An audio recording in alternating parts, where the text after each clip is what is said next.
बिस्मिल्लाहिर्रहमानिर्रहीम। अस्सलामु अलैकुम। किचन में सलमान में आप सब लोगों का वेलकम है। उम्मीद है आप सब लोग खैरियत से होंगे। आज हम बनाने जा रहे हैं आलू और बैंगन की मज़ेदार सी सब्ज़ी। आलू बैंगन ऐसी रेसिपी है कि जो कुछ लोग या अमूमन ज़्यादातर लोग खाना पसंद नहीं करते, उन्हें उनका टेस्ट अच्छा नहीं लगता। तो मैं आपको गारंटी के साथ कहता हूँ कि मेरे स्टाइल से, मेरी रेसिपी के साथ अगर आप आलू और बैंगन की सब्ज़ी बनाएंगे तो आपके सारे घर वाले प्लेटें भर भर कर खाएंगे और इस रेसिपी को सब लोग लाइक करेंगे। अगर आप मेरे स्टाइल से बनाते हैं तो आपके सब घर वाले इंशाल्लाह इसे पसंद करेंगे और बार बार आपसे फरमाइशें करेंगे कि हमें आलू और बैंगन की सब्ज़ी बनाकर खिलाएं। तो जी बिल्कुल टाइम वेस्ट किए हम लोग आलू और बैंगन की रेसिपी बनाना स्टार्ट करते हैं। जी तो यहाँ पर कढ़ाई मैंने ले ली थी और उसके अंदर मैंने 5 टेबलस्पून ऑयल ऐड कर दिया था। आप चाहें तो आप घी भी इस्तेमाल कर सकते हैं, आपकी चॉइस पर डिपेंड करता है। मैंने यहाँ पे ऑयल ऐड करने के बाद इसको 2 से 3 मिनट के लिए गर्म होने के लिए छोड़ दिया था। जब ये गर्म हो गया था तो उसके बाद ये मेरे पास बैंगन है, ये देख सकते हैं मैंने हाफ के जी बैंगन लिए हैं और इनको मैंने धोकर ना नमक वाले पानी में भिगो कर रख दिया था और 5 से 6 मिनट पहले मैंने फिर इसको वॉश कर लिया था। अच्छा, बैंगनों की जो डंडी नुमा चीज़ होती है ना, ये आप देख सकते हैं, आप लोगों ने लाजमी ऐड करनी है, इससे बहुत अच्छा टेस्ट आता है और ये खाने में भी अच्छी लगती है। ये सारे बैंगन हम लोग इसके अंदर ऐड कर देंगे और इसको ना हम लोग 2 से 3 मिनट या 5 मिनट ना हम इसको बिल्कुल मीडियम फ्लेम पे अच्छी तरीके से मिक्स करेंगे और ऑयल में ना इसको अच्छी तरीके से पकाएंगे। ऑयल में पकाने का मेरा मकसद ये है कि ऑयल में ही ना मैं इसे गलाना चाह रहा हूँ, या ऑयल में हम लोग ना इसे आधे से ज़्यादा डन कर लेंगे, ठीक है।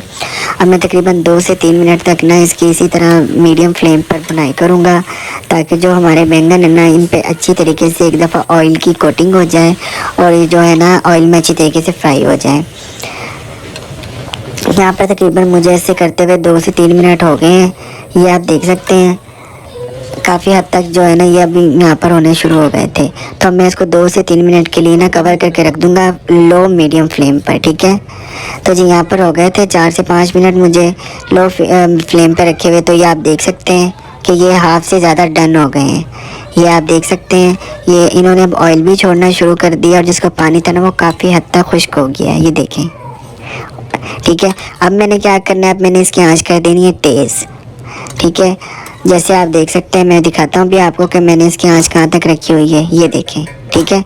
इतनी मैंने तेज़ आंच इसकी रख देनी है और इसकी 5 से 6 मिनट मैंने फुल ना, जब तक इसका पानी खुश्क नहीं हो जाता, अच्छे तरीके से मैंने इसकी करनी है बुनाई करने का मकसद ये है कि मैंने यहीं पर ना जो ये बैंगन है इनका हम लोगों ने ना बिल्कुल पानी है वो खुश्क कर लेना है। ये आप देख सकते हैं बिल्कुल इसका पानी ड्राई हो गया है। अब हम एक इस बाउल के अंदर ना इसे सारे बैंगनों को निकाल लेंगे।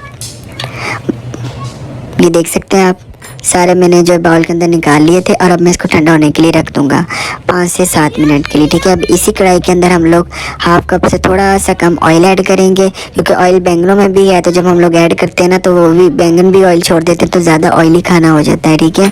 इसलिए मैंने हाफ कप से थोड़ा सा कम डाला है, ठीक है। तो आपने इस चीज़ का ख्याल रखना है। ये मेरे पास 2 अदद प्याज थे जिसको मैंने फाइनली चॉप कर लिया था। प्याज को हम लोगों ने ज़्यादा भी गोल्डन नहीं करना, मतलब कि हम लोगों ने फाइन इसे ना बस हल्का सा फ्राई करना है क्योंकि ये जो सब्ज़ी है इसके अंदर ना खड़े हुए प्याज बहुत अच्छा टेस्ट देते हैं और बहुत मज़ेदार लगते हैं। तो इसलिए हम लोगों ने ज़्यादा मैरून या ज़्यादा ना इसको तेज़ कलर में नहीं देना क्योंकि बैंगनों का ऑलरेडी कलर थोड़ा तेज़ हो जाता है, तो प्याज भी थोड़े ज़्यादा ब्राउन हो जाए ना तो फिर वो सालन खाने में अच्छा नहीं लगता और ना ही वो देखने में अच्छा लगता है। यहाँ पर प्याज 2 से 3 मिनट तक फ्राई हो गए थे, आप देख सकते हैं। अब मैंने इसके अंदर 3 से 4 हरी मिर्च और 1 बड़े साइज़ का, या अगर छोटे हो तो आप 2 टमाटर ले सकते हैं, वो डालकर मैंने इसे यहाँ पर 2 से 3 मिनट फ्राई किया था। जब हल्के से टेंडर हो जाए तो इसके अंदर आप लोगों ने थोड़ा सा पानी ऐड करके और इसको 2 से 3 मिनट के लिए रख देना है ताकि जो प्याज है मज़ीद सॉफ्ट हो जाए और टमाटर काफ़ी हद तक जो है ना इसके टेंडर हो जाए। यहाँ पर मैंने इसको 2 से 3 मिनट के लिए छोड़ दिया था ताकि ना जो हमारा मसाला है वो मज़ीद थोड़ा सा सॉफ्ट हो जाए और वो जो है ना खाने में अच्छा टेस्ट दे। तो अब मैं इसका कवर करने लगा रिमूव। ये देख सकते हैं आप पानी हमारा काफ़ी हद तक ड्राई हो गया था और जो टमाटर थे ना वो काफ़ी हद तक टेंडर हो गए थे। तो जी यहाँ पर मैं कोई खुश्क मसाले ऐड करने लगा हूँ जिसमें मेरे पास है 1 टीस्पून लाल मिर्च, half teaspoon chilli flakes, half teaspoon ही मैंने लिया हल्दी और 1 बड़ा चम्मच भरकर मैंने लिया धनिया का। ये बस मैंने मसाले इसके अंदर ऐड किए और मैं इसको हल्का सा भून लूँगा। साथ साथ मैं थोड़ा सा पानी भी ऐड करूँगा ताकि जो मसाला है ना वो हमारा जले ना और जो उसकी स्मेल है वो ना उठे। यहाँ पर मेरे पास मैं नमक डालना भूल गया था, तो मैंने उसके बाद नमक यहाँ पर थोड़ा सा ऐड कर दिया। तकरीबन ये ना हाफ़ टी स्पून के बराबर होगा। आप अपने टेस्ट के अकॉर्डिंग भी ले सकते हैं। अगर आप लोगों को ज़्यादा पसंद है तो आप लोग ज़्यादा भी ऐड कर सकते हैं। यहाँ पे 2 से 3 मिनट के लिए मैंने इसको ढक दिया है ताकि जो मसाला ना हमारे अच्छी तरीके से उसकी जो स्मेल है और वो कच्चापन दूर हो जाए। देख सकते हैं आप मसाला हमारा अच्छी तरीके से मिक्स हो गया है। अब मैं इसका फ्लेम में थोड़ा सा तेज़ करके ना इसकी 2 से 3 मिनट बनाई करूँगा ताकि जो ऑयल था ना वो मुझे थोड़ा सा कम लग रहा था। अभी मैंने कहा ज़्यादा जो होगा ना सेपरेट हो जाए। यहाँ पर बिल्कुल इसकी सही कंडीशन आ गई थी, तो मैंने हाफ मतलब प्याली इसके अंदर ना दही का ऐड कर दिया था। दही ऐड करने के बाद 2 से 3 मिनट मैंने इसको फ्राई किया है। ये देख सकते हैं आप फ्राई हो गया था दही। तो अब मैंने ये हाफ के जी लिए थे आलू की मैंने इस तरह कटिंग करके 5 से 7 मिनट के लिए इसे नमक वाले पानी में भिगो कर रख दिया था। और आलू ऐड करेंगे 2 से 3 मिनट ही हम आलू भी फ्राई करेंगे। आलू फ्राई करने के बाद हाफ कप हम लोग दही वाला ये जो पानी था उसी बर्तन वाला हम लोग डालकर इसको 2 से 3 मिनट के लिए 5 मिनट के लिए आलूओं को गलने के लिए ना छोड़ देंगे। 5 मिनट में आलू जो ना काफ़ी हद तक टेंडर हो जाते हैं और ये ना आपके फ्लेम पर डिपेंड करता है। तो जी आप देख सकते हैं यहाँ पर 5 मिनट हो चुके थे, तो मैं अब इसका कवर रिमूव करूँगा और इसका नेक्स्ट प्रोसेस मैं आपको बताऊँगा। देख सकते हैं यहाँ पर काफ़ी हद तक यहाँ पर आलू में जो मेरे थे टेंडर हो चुके थे। यहाँ पर अच्छा बिल्कुल मैंने इसको डन नहीं किया था आलू को ना, थोड़ी सी इसके अंदर कसर थी क्योंकि जब हम लोग बैंगन इसके अंदर ऐड करते हैं ना तो बैंगन भी थोड़े से गलते हैं, उनका पानी भी निकलता है, तो फिर आलू में ज़्यादा अच्छा टेस्ट आता है।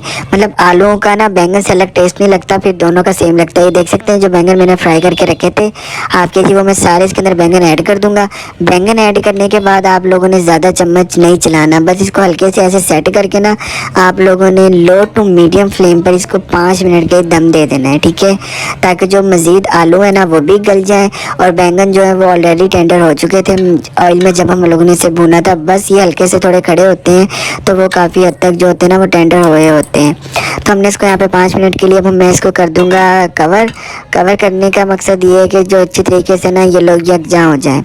ये देख सकते हैं आप यहाँ पर 5 मिनट हो चुके थे, तो बिल्कुल हमारी जो रेसिपी थी वो बिल्कुल डन हो गई है। यहाँ पर ऑयल सेपरेट हो गया है। मज़ीद मैं इसको 1 से 2 मिनट में इसको ना अच्छे से भून लूँगा यहाँ पर, ताकि जो मज़ीद ऑयल रह गया ना वो भी सेपरेट हो जाए और जो इसकी लुकिंग है ना वो बहुत ज़बरदस्त लगने लग जाए। क्योंकि बैंगनों का मज़ा तभी आता है जब उसके अंदर हम लोगों ने घी काफ़ी डाला हो, ऑयल काफ़ी ऊपर आ जाए। यहाँ पर बारी आ जाती गार्निशिंग की, तो अब मैंने थोड़ा सा हरा धनिया ले लिया था। जो हरी मिर्चें थी वो ऑलरेडी मैंने पहले इसके अंदर ऐड कर दी थी। मज़ीद ऐड करेंगे तो ज़्यादा तीखा हो जाएगा, लेकिन अगर आप लोगों को ज़्यादा तीखा पसंद है तो यहाँ पर आप 2 से 3 हरी मिर्चें भी डालकर इसके अंदर ऐड कर सकते हैं। ले जी, तो हमारी आज की रेसिपी अल्हम्दुलिल्लाह बन चुकी है। उम्मीद है आप सब लोगों ने बहुत ज़्यादा लाइक की होगी, बहुत ज़्यादा पसंद करेंगे। आप लोगों ने एक दफ़ा ज़रूर घर में ट्राई करनी है और मुझे कमेंट सेक्शन में इसका फीडबैक लाजमी देना है। अगर अभी कोई भी फरमाइश हो किसी किस्म की तो आप मुझे बता सकते हैं, मैं कोशिश करूँगा आप लोगों के लिए जल्द से जल्द पूरा करने की। तो जी लास्ट में अगर आपको मेरी रेसिपी पसंद आई है तो प्लीज़ आप इसको लाइक कीजिएगा, कमेंट्स कीजिएगा, फॉलो कीजिएगा और दोस्तों में फैमिली मेम्बर्स में शेयर कीजिएगा।